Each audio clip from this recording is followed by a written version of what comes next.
Welcome back to Mock the Mock, where we take a look at someone else's mock draft. And I'm Mocky, giving my views, thoughts, and opinions. And we're fresh after Thursday Night Football, where the Bears got their first win of the season. So it's going to be pretty awkward when we get to the Bears and see them draft a quarterback. But it is what it is.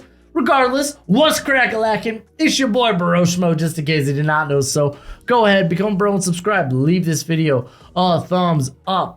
If you enjoy the content, as always, let me know what you think in the comment section below. Let's have that nice, beautiful football discourse. This one is courtesy of Jason McIntyre. Love it, love it, love it. But let's go ahead, get into this sucker. I'm assuming this is current rankings coming into week 5. So it is what it is.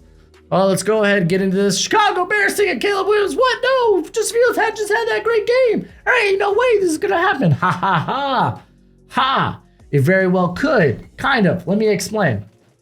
So, Bears, reasonably early in the season, could still have the first overall pick. Even if it's not the Bears pick. What if this is Carolina? Now, if they want to keep Fields, that's fine. Fields looked good tonight. This just means now you get a Keen's ransom without having to drop that far in the draft, because I am sure that whoever's picking 2, 3, 4, 5, they're all going to want a piece of the Caleb Williams sweepstakes. There we go. So don't fret with Caleb Williams necessarily just going 1 overall as a blanket statement. Especially if you're not doing trades in a mock draft. It's just kind of at this point, it's like he is the number 1 overall pick. We could like play with trades like moving forward, which matter of fact, I think my next mock draft, I'll play with trades. If the Bears are still at first overall, assuming it's probably maybe Carolina's pick or so, maybe we'll play with trades in that scenario, see what they could potentially get from other teams, and we'll have that discussion, have that conversation. But for all intents and purposes, Caleb Williams, first overall pick. You heard it here first. I assume since this is the current rankings, they get Marvin Harrison Jr. I mean, that's just sick to pair him up with the likes of DJ Moore. It's nutty. I believe Darnell Mooney is a free agent after this season. Correct me if I'm wrong. So could not be with the team after this year, but those are 2 vastly different players, and they're going to do vastly different things compared to what you want them to do. So, yeah, I mean, if we could talk about the Bears trading down and then maybe going like with a tackle, though, keep in mind Braxton Jones is still out, and like he's been all right for them. Like he had a promising rookie year, and then I think he opened the year strong, but had an injury. He's currently on IR. So like, I mean, shoot, man. Like if you're the Bears, you're kind of feeling good, especially if Justin Fields starts looking good, and you still end up with like a top pick. Gosh, you're feeling good. And I say top pick via the Carolina Panthers. All right, this is where the draft really starts, as we got if it's the Raiders, I imagine this is quarterback. Oh, look, it's Drake Maye. It is quarterback. Who would have thunk it? Yeah, Raiders need another quarterback. Jimmy G, even if he ends up just being a bridge quarterback, but I think there's a good case where, like, even if you have Jimmy G and Drake Maye go at it in camp, that it's Maye's job to win there. So, like, Jimmy G's likely probably back to being a bench player at this point. Regardless, like, Drake Maye, really good prospect. You've seen improved accuracy this season on a throw-to-throw basis, which you like to see. I think that was something that surprised me during my summer scouting, was despite the adjusted completion percentage, which, I mean, the numbers could only tell you so much. You really need to just take those numbers and then go get context on it. Like he had a lot more misses than I expected. He's a lot less toesy in the pocket, which kind of helps with that accuracy when you're throwing from a nice firm base.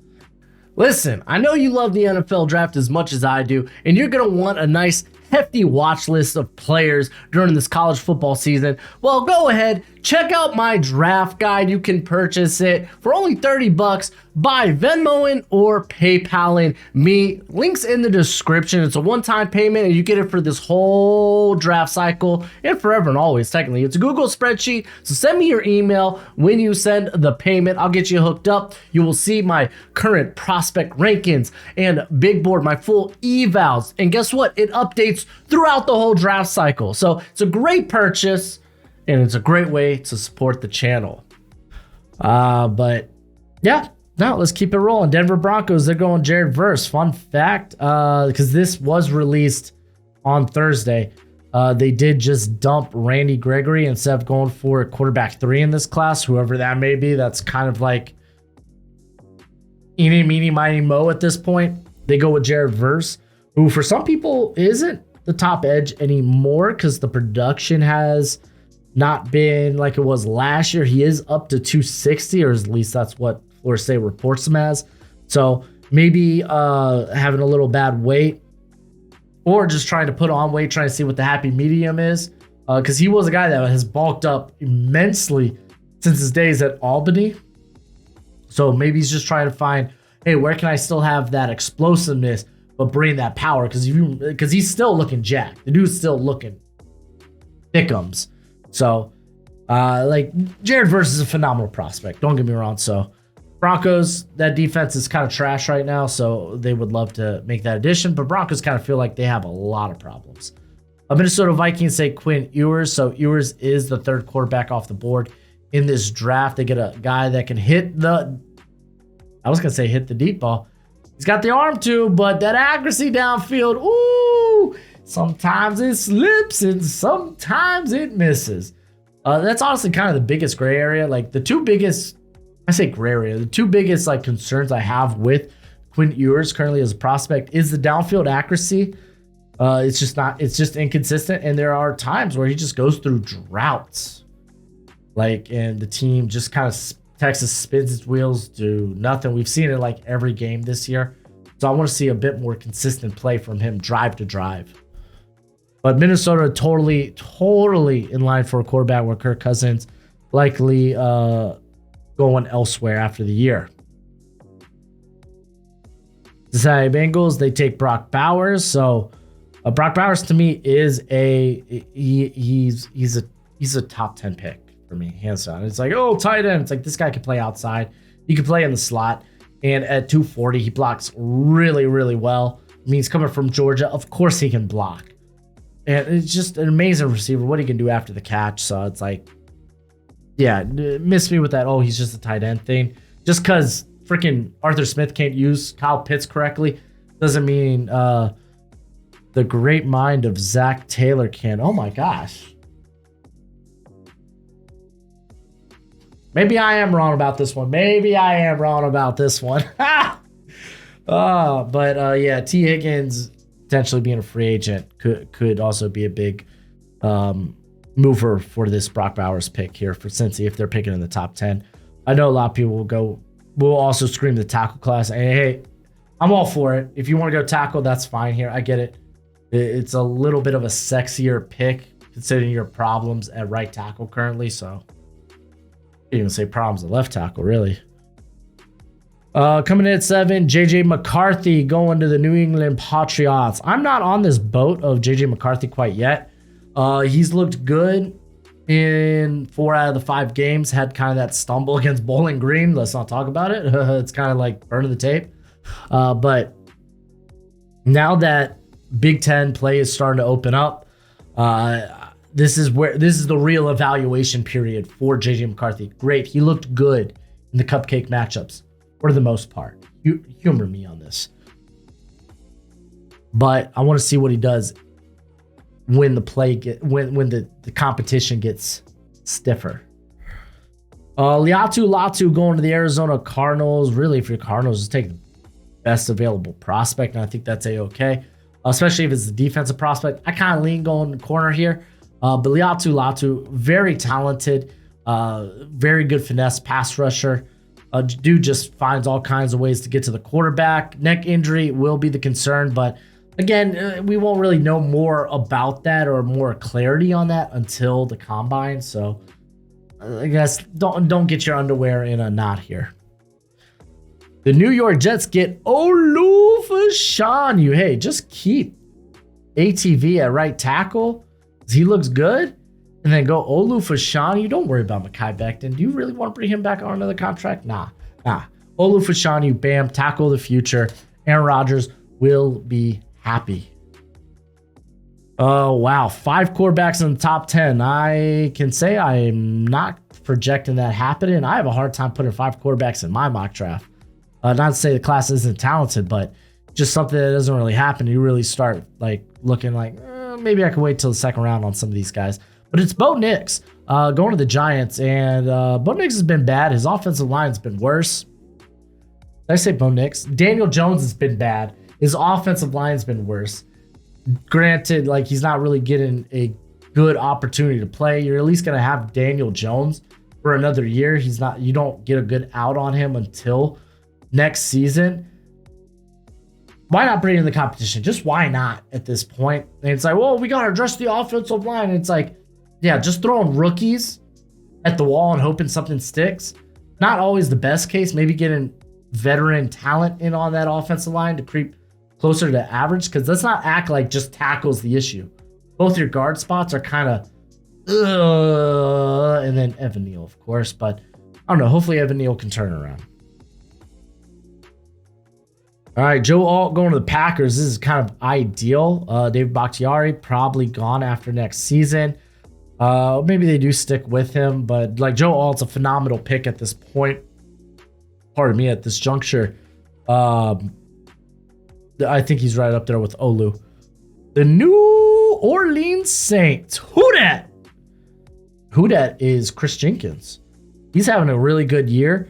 I still think he could probably develop as a pass rusher, but in terms of just technically sound, very good against the run, and what he brings next to Brian Brzee, I think is huge. I like that a lot. We've seen good things from Carl Granderson. That's why he got the extension. And you're kind of hoping Cam Jordan's got some more years left in him, and you're hoping maybe an Isaiah Foskey or a Peyton Turner kind of emerge. I know New Orleans fans are like, Peyton Turner. It's like, listen, he's still on the team, guys. Maybe it happens. I don't know. With the next pick, Arizona Cardinals take Rome Odunze. I won't lie. I'm not going to lie. I would probably go straight defense if I'm the Cardinals. Rome Odunze, he's a freak at wide receiver, but I don't really think that's a problem. You got Hollywood. Michael Wilson has shown you some really good things. They've gotten really creative with Rondale. So yeah, you could definitely add in a very good receiving class. You could definitely add more talent. But I think with no corner being taken yet, you probably go with the corner. I think they're 9th in terms of how many yards they give up to the passer currently. So. All right, number 14, we got Jerzon Newton going to the Chargers. That's a great pick. Chargers defense sucks. Moving along. But no, man, this is a team that has struggled to stop the run forever. I think they're worse than even the Broncos this year at stopping the run. Correct me if I'm wrong. Maybe I got that backwards, and maybe it's the pass. Regardless, the defense is bad, and they need to grab more defensive talent. So Jerzon Newton's a great way to start. But while we're here, hey, let me give a shout out to today's sponsor, Underdog Fantasy. Thank you for being a sponsor of the channel. As a matter of fact, when you sign up at Underdog Fantasy and you use promo code Broshmo, they'll match your first deposit up to $100. Meaning, if you use promo code Broshmo and your first deposit, say, is $20, then they're going to give you $40 to play with.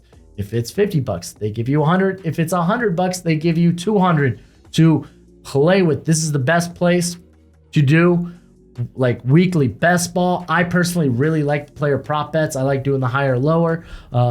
Hit, by the way, on Brian Robinson receiving yards. I went higher, and it was higher than 6.5. Easy money, baby. Easy money. Let's keep this sucker rolling. As always, please bet responsibly. Always want to mention that. Bet within your means.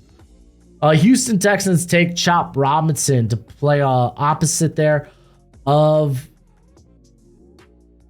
how can I forget, Will Anderson, who's having a phenomenal year for the Texans. Psh. So I like that. You're getting two very explosive pass rushers on the outside. I'm sure Jason Newton probably ends up like that would be who you want, but he's not on the board. So yeah, no, let's keep improving the line. Jerry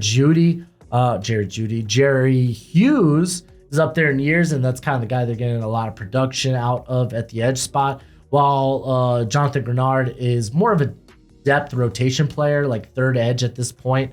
So grabbing another guy there isn't a bad idea whatsoever. Jacksonville Jaguars take Leonard Taylor. Hey, I mean, I could see it. Like, Trent Baalke's going to love how this guy tests. Still, for the most part, on the Hurricanes, used as a pass rushing option, and he's very good at that. He's got like a 26% pass rush win rate. That's the most among defensive interior talent among like draft eligible prospects. Dude is great. He moves like a linebacker at 305. Does need to shore up his game a little bit as a run defender, but that's okay to me, man. This pass rush for the Jaguars kind of sucks. If it ain't Josh Allen, then they ain't getting to the quarterback. Washington Commanders go Michael Penix, so 6 quarterbacks inside the first round here. I think it's very highly unlikely. We could talk about the injuries with Michael Penix. If you're unfamiliar, he's had he's torn his ACL, and I guess the right ACL twice, and then he's had 2 shoulder injuries that essentially limited him to like the first 5 to 6 games of his first 4 years in Indiana. He had a healthy year at Washington last season. He's been healthy this season, so hopefully that's a thing of the past, but it will be something discussed. This guy is a great talent. You love the arm. The mechanics can probably use a little bit of work, but that's fine. I think he kind of short arms a lot of stuff, and he relies on his arm alone. But the dude is great. I'd rather him back into the first, maybe somewhere in the second, opposed to here at 17. I mean, and Sam Howell's, I know when he's been bad, he's been awful, but when he's been good, he's been solid for Washington. He is not to blame for their loss to the Bears. I will say that. At 18, we got the Rams going with a tackle, J.C. Latham. The Rams offensive line sucks. I don't care if it's Alaric Jackson. I don't care if it's Zach Thomas. None of those guys were ready to start. They've been getting mollywopped this year, and yeah, they need a left tackle. Like they need more than just that on the offensive line, but this is a good way to start. 7 quarterbacks? Dude, Shedeur going to the Falcons. Falcons, yes, they need a quarterback. Shedeur, does he come out? I don't care at this point. We'll talk about it when he decides to. When we get to January 15th, and he's like, I am declaring for the NFL draft, or I am going to stay in school for another year. I don't care. I don't care that he said right now that, I don't plan on coming out. I'm going to stay here with my daddy. Or if his dad said that. I don't care. Feelings change.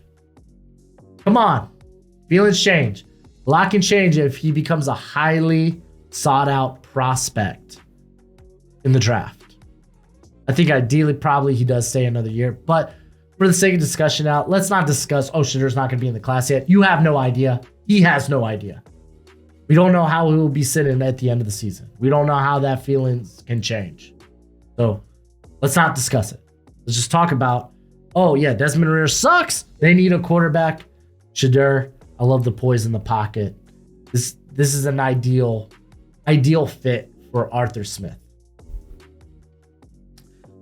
We haven't seen a corner off the board yet, by the way. Indianapolis Colts take Malik Neighbors. I do like this option next to Michael Pittman. You got Joshua Downs, who honestly probably ends up being a really good slot player. Though he could play on the outside too. I mean, him and Malik could actually, they could shuffle that around if they like. But Neighbors is so good after the catch. I think he actually fits really good for what Steichen likes, what Steichen wants. I think Emeka Egbuka though. No, Emeka Egbuka I think would be too close to what what I think Sykin likes about downs. So I think I like my league neighbors. I like the pick here. You get an athlete that can attack the field at all levels of the field. Wow, that's redundant. At 21, we got a freaking 8th quarterback. What is this? What is this? What is this? A 2024 mock quarterbacks only? Riley Leonard. I'm not there with Riley Leonard. Listen, I like how he plays. I like how the kid plays ball. I don't think he has like a big enough arm to warrant a first round selection. We could talk about him in day 2. I think that's fine. But in this first round area, I'm not there yet. And he has the high ankle sprain that he suffered at the end of that Notre Dame game. So it's likely he's going to miss a couple of games. Luckily, they have the bye this week. I get it. Pittsburgh, Kenny Pickett, he's sucking. A lot of that can also fall on Matt Canada. But I don't think just giving up on the quarterback you took a first round pick on after year 2 is the call right now, especially if you're picking this far down in the first round. Kingsley, still don't know how to say your last name. I'm going to get it right one of these days, but I'm not going to try it here. The Titans' offensive line, mainly the left side of that offensive line, has sucked. It really has.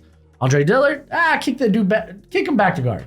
Kick him back to guard. Let Pierce Skronsky honestly go out there. You have Nicholas Petit-Frere playing right tackle. Cool. Go with that. Dylan Radins, I liked the guy coming out. He hasn't worked out in the NFL. Kind of is what it is. Just he can't handle NFL power. That's something big that's kind of changed in how I recruit offensive line. It's funny how we all grow as evaluators and analysts. That's right. Even you at home. You learn from your you learn from your misses. So like NFL power is kind of a big thing. Kingsley brings that. The dude's got length. He's got the movement skills. He's got the power. He needs to shore up on the technique and whatnot, but I think he's kind of like a fringe first rounder at this point. The Seattle Seahawks go JT Tuimoloau. Ooh, I'm gonna read this one though. He's off to a quiet start. He actually had a pretty big game against Notre Dame, but okay, sure, whatever. He's from Washington, was a 5-star recruit. Went to State over the Husky. Okay, that doesn't really tell me anything. Okay, they get a freak at edge. I mean, to be fair, some of their edge talent's starting to emerge a little bit, but they still don't have a number 1 option there. And I don't think JT might be not the way to go. It's kind of the same thing that Seattle's been doing. They've been swinging on these upside guys at edge, like big upside guys who might not have like the best production yet. Like Boye Mafe was a guy that just great, like stupid good athlete, but he needs a little fine tuning. Derek Hall, like stupid good explosiveness, but pretty kind of a wide 9 guy. He hasn't really seen the field yet. I don't know if he's hurt or not. He hasn't seen the field much, so don't quote me on that. I don't think he's hurt. I haven't seen him on an injury report yet, but I mean, where else do you go if you're the Seahawks? Like safety. I know there's one guy in the comments like, yo, Kobe Bryant. Hey, I'll see it when I believe it once they start trotting him out at safety. But Cam Kitchens is on the board, dude. That's a phenomenal pick there.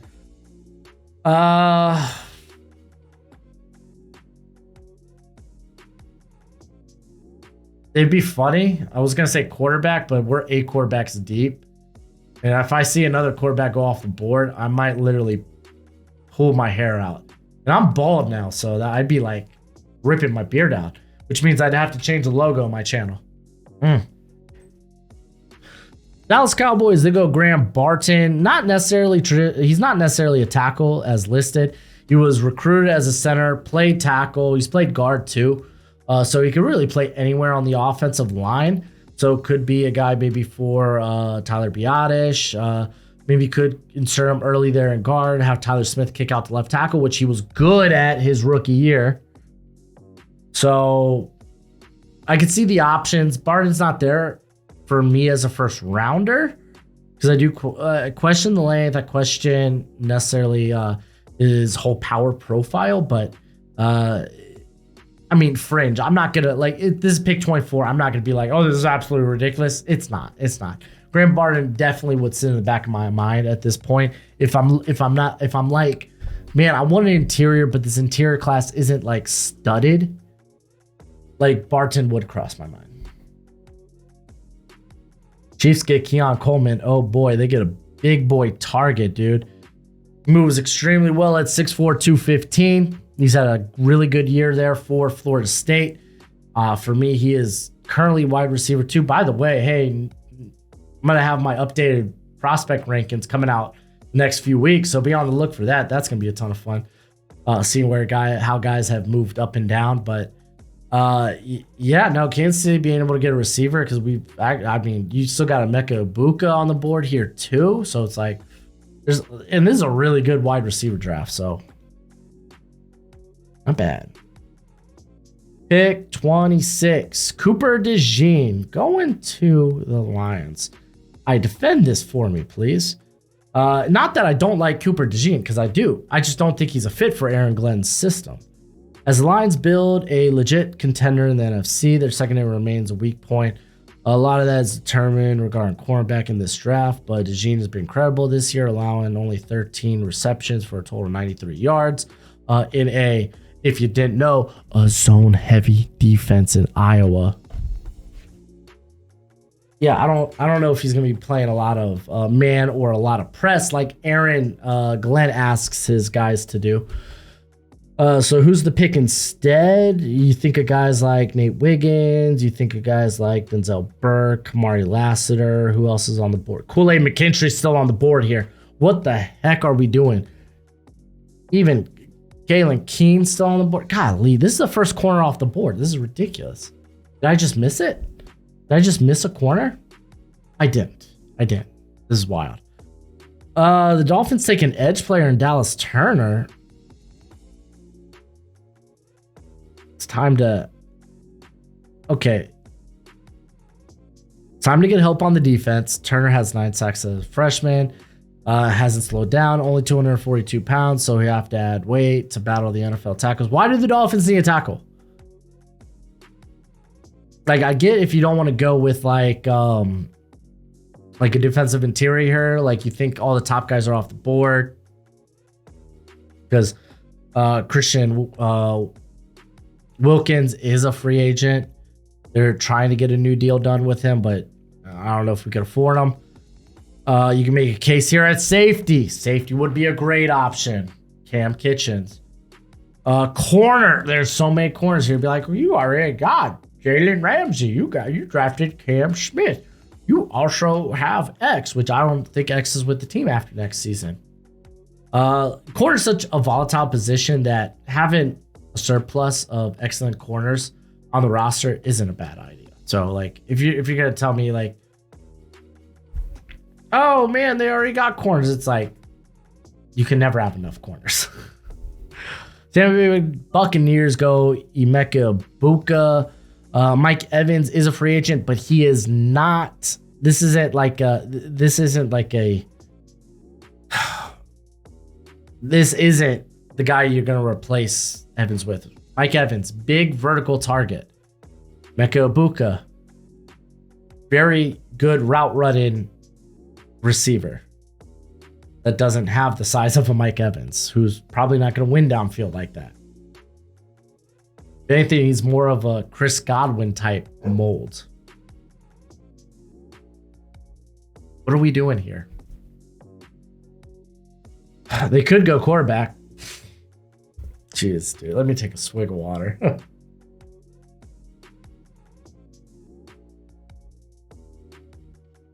All right, so A.D. Mitchell going to the Buffalo Bills. Gabe Davis is a free agent. I think this one makes a lot of sense. Gabe Davis, free agent.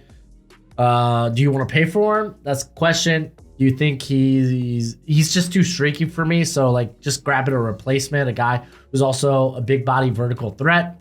Kind of makes sense. Oh, this would have been a good replacement for Mike Evans. So, I like A.D. Mitchell here. I say big body, tall. I think he's like 6'4", but he's like 196. But they could put on that weight. Oh, wow. Armarius Mims is still on the board. What a pick by the Niners. Golly. I actually like this pick a lot. Armarius Mims, he's kind of slides here. If you're unfamiliar, he had tightrope surgery on the ankle. They're currently, because it's still a rather new procedure, so there's not like long-term like studies on it, but in terms of what they've seen from high-level athletes and even athletes up to the high school and the college level, there's been really no like downfalls to having this procedure done. Like it doesn't, so far it doesn't appear that it opens you up to more injuries or you become this red flag because of your ankle. We don't have that. Like you don't have evidence of that. So it's like, if you think, oh, ankle, significant injury, it's not. It really isn't. Armarius Mims to me is still like, I would want to take him inside the top 15. I think he's that talented, even though he hasn't gotten a great chance to showcase it this season. Just go back and see what he did against Ohio State. Dude was freaking phenomenal.